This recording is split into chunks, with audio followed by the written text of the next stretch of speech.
13th position. Not sure if there's not a great that deal much damage. Very little damage. You see a little damage to the left front of Dowsett's car.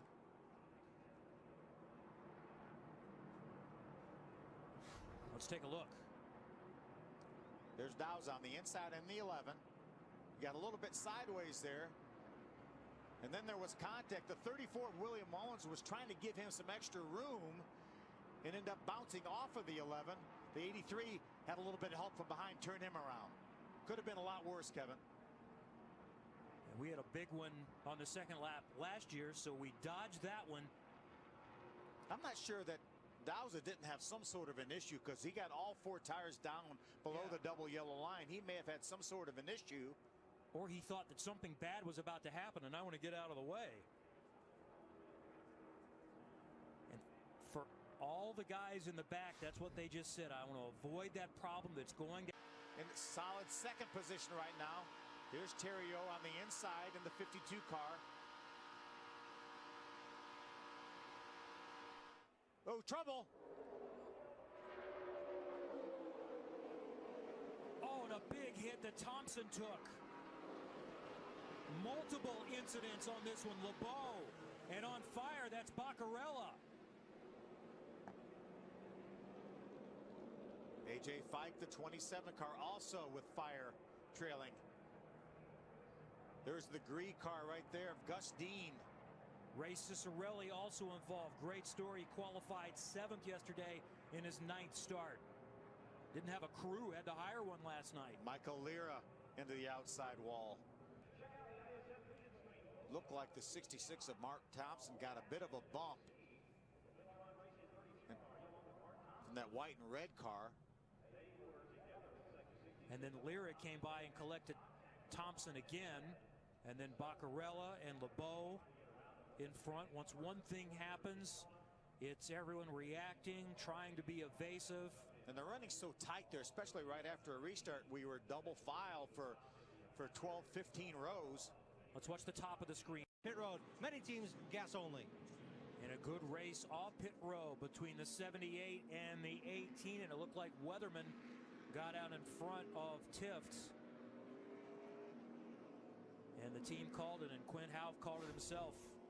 Tough pit stops for his first live pit stop as we take a look back at what happened to Dowse. I think the right rear tire went down on Dowse's car. You can see it's down already right there. That thing really snapped around pretty quick. Probably had something to do with the damage from that earlier incident early in the race. And let's go back to the Houff pit stop. That's one of the toughest things for young drivers to get used to.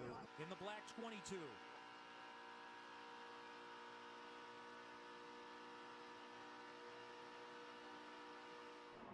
And trouble. There we have a big one in the back. Michael Self is involved, as well as Thomas Prater.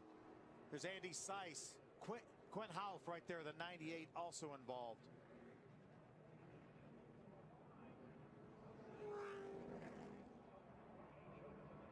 Leilani with damage. Ed Pompa. See, there's Leilani. You see the green car. Leilani gets a little bit of a bump from Bola Mastis, it looked like. That turned her into the outside, into Thomas Prater. You can see Terry Jones obviously in front here. And again, it all depends. You see the caution lights flashing, so it will be Terry Jones, our leader, when we restart this race.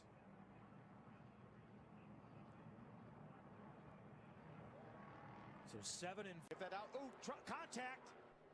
And hard into the wall. And it looks like the 33 of Fontaine is on his on side. His lid now. See Bobby Gerhardt also involved. Gerhardt in the 5. And we are under caution with 5 to go at Daytona. Looked like there might have been some contact there, and that got the 58 of Clint King, I think, into Justin Fontaine's 33 car. Cody Robaugh, Bobby Gerhardt came along with absolutely nowhere to go. You see Derek Lancaster gets into the outside wall right in front of them. And Justin Fontaine took a big head-on hit. See right side of your screen, look at the green car. They're just in there pushing and shoving, drafting. Looked like it really got into the 7 of Cody Robaugh, and that got him into Justin Fontaine. But again, nothing these drivers could do. They're just along for the ride right here. When they're running this close, it's one thing when you're going down the backstretch in a straight line. How difficult is that to do when you're all hooked up nose to tail and coming through that little kink in the trioval? There's a 55, Noah Gregson, his on board. Watch out to his left side of his window. You see the green car get a little bit of a bump. He gets into 7, and that puts the 7 up into the outside line where he makes contact. It's very difficult, though, Kevin, in answer to your question, because these cars jump around at best, and you've got somebody just inches away from you, both front, back, and on your side.